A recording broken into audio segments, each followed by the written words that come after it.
There's one aspect of surfing that every surfer turns their back on, and this takes their surfing back to 50% of what it could be, missing 50% of the waves and having 50% of the fun. Want to know what it is? It's surfing backside, and I came up with that pun myself. Pretty proud. But in all seriousness, today I have a real-time coaching session to bring to you where I teach Anthea how to approach her backhand surfing. And I do think this is one of the most valuable videos you can watch. Even your forehand surfing can benefit from improving your backhand. This will make all of your forehand turns and cutbacks more comfortable, and it will accelerate your ability to perform on your backhand more confidently. So let's get into it. And if you are new here, my name is Considine. I'm a professional longboarder, a surf coach, and a physical therapist, or physio, depending on where you're from. And I started a platform called longboardsessions.com to help surfers experience the best in their surfing. And I'm here today to help you unlock the best in your surfing, no matter where you're at. Okay, so we're here in Chicama. It's a small little day. There's some nice lefts coming through, as we can see out the back here. Yeah. Are about to come out. So Anthea, I just want to ask, what are you focusing on today out there in the water? Focusing on having a good, stable backhand ride. Perfect. Okay. Are there any challenges? Hold on. Look at this one. Challenges are there any challenges that you've had, with your backhand surfing that you do want to be focusing on? Staying in the right line, being in the right part of the wave, and making sure my body is like fully on the right way. Yeah. Sometimes my body's, Okay. Cool. That's it. Let's see how you go. Yo! Today we've got Anthea on this little pintail. Wide point middle, should be good for some turns and hopefully maintaining her position on the wave. Yeah.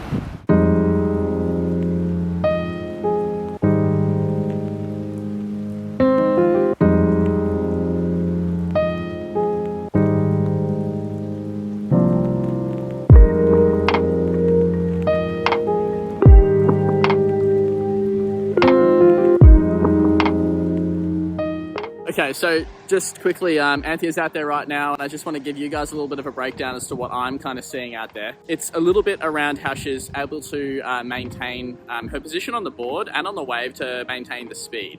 At the moment, she's drifting a little bit high, getting a bit too caught up high and therefore losing the wave and unable to really generate some meaningful speed down the line. This is a really, really common issue with our backhand surfing. So much so that oftentimes people avoid their backhand altogether because they can't get this right.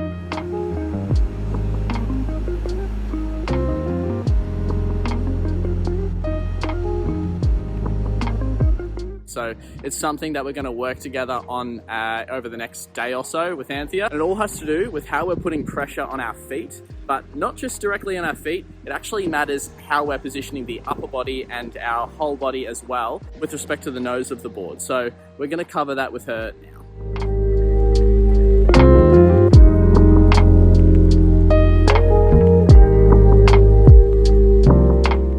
How did it go? It went well. I found that sometimes I felt really stable, but then I could see the wave was kind of petering and I was meant to cut back, meant to turn around, and I didn't know exactly, I didn't feel very comfortable yet doing that. There was times when I could feel myself slowing down and I wanted to step forward to trim, but I wasn't confident with that, so I didn't do it. Good. But in my brain I thought, I've got to trim and I've got to try and get close to the inside this rail, inside the wall. Okay. But I was too conscious of that, and I could see where I was going to put my feet, but I just couldn't do it. Okay, really good. A couple of things that we're going to work on is exactly like you pointed out. It's moving forward to the midpoint of the board so that you can trim a little bit more effectively. And something that happens with our backhand surfing as well is we become really, really heel dominant. So we put a lot of pressure onto the heels, which just is too far up the wave face. So we're just going to change your body positioning a little bit so that that's not so much of a problem. Sounds grand. Okay, so the first thing that we were focusing on with Anthea is making sure that we were correcting her positioning, and this is something that you'll see come into effect really clearly at the start of the second session, so keep tuned for that. But essentially it's about how we can manipulate the body position as well as our foot position on the board to make sure that we're not too heel based, and as we spoke about, driving up the wave too far and losing the wave as a result of that. So what we want to be doing, essentially, what we saw with Anthea is with her position, she was at times getting stuck in this position with the foot perpendicular to the stringer.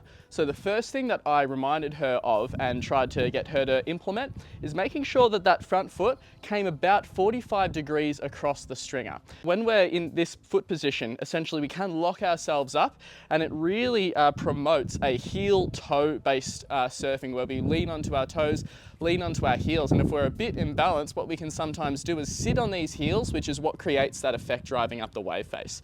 So first thing was to make sure that we can move that foot position to 45 degrees to open the hips up a little bit.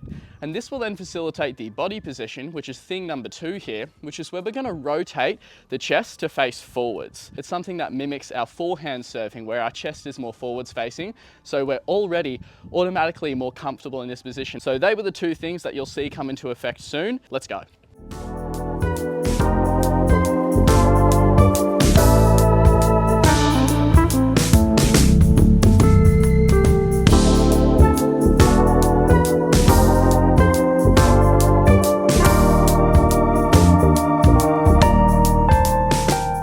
Now we can see from what she was doing here that she was doing really, really well, and it looked much more comfortable in terms of her rotation and her foot position.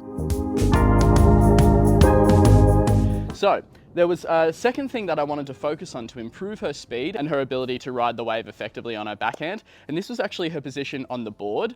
I'm going to show you in a second my notes from the previous day that I was speaking about where I wanted her to shift into the middle of the board, but as we know, a good rule of coaching is that we only focus on one thing at a time. More than that, then our attention just gets lost and it's too difficult to focus. So this was about moving from the back third, which we saw a lot of, which you'll see in a second, and into the middle third to accelerate. Let's focus on that now. So the key things to make sure that we're maintaining this speed is our position of our body, as well as being a little bit too comfortable on the tail of the board. This is something that we go on about on our forehand as well as our backhand, but it does seem to be a little bit more prevalent in our backhand surfing. What this looks like when we get this right, which hopefully we'll see in this video as well, is that she's able to maintain good speed down the line, that she's able to complete and make multiple sections, and that she's not losing the waves.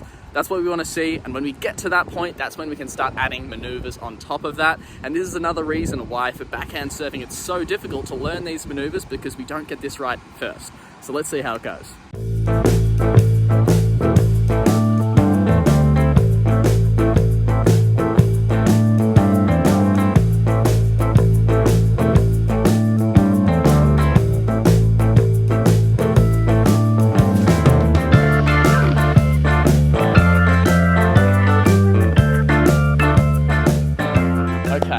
From session 2, that was much better. You can see her really engaging the middle third of the board really nicely and getting that feeling more comfortable cross-stepping to the middle.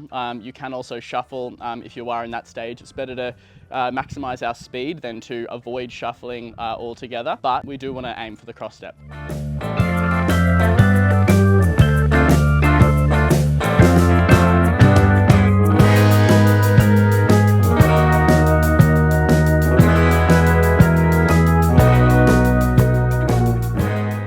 All right, how'd you go? How'd you find it? Good. I found that being on the wave, I spent more of the wave in the middle of the board, yeah, which I think felt pretty stable, like more stable than I thought. Yeah. And allowed me to maintain my speed so I could stay on the wave longer instead of falling behind. Yeah, okay. Like the white water section. Yeah, generated some speed from the middle. Yeah, yep. Cool. And I felt like it was a good spot to either move forward or move back. I can't move forward, but move back. Yeah, nice. Yeah. Awesome, really good stuff. What I wanted to do now is, if you remember to her first session, she was speaking about she wanted to gain speed, but she also knew she had to cut back. It's no good going fast if we're always outrunning the wave, always leading towards the shoulder. So what I wanted to do now is actually reintegrate these skills back into our normal surfing. This is something that I, and as well as at longboardsessions.com, we focus on a lot with our coaching, making sure we isolate the skill, reintegrate, and then progress from there. So that's what we aim to do for this session, and it went really well. She had an absolute ripper of a session. So making sure that she was getting her speed up in the methods that we've spoken about, but also allowing her to come to the tail to really utilize that back third for her turning. Let's get into that now.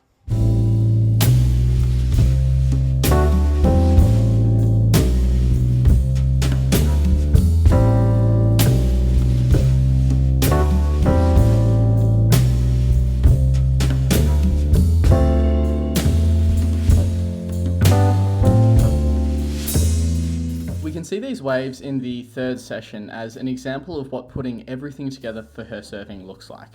Integrating the new skills that she's learned on her backhand and mixing these in with her general surfing approach to establish a new baseline for her surfing.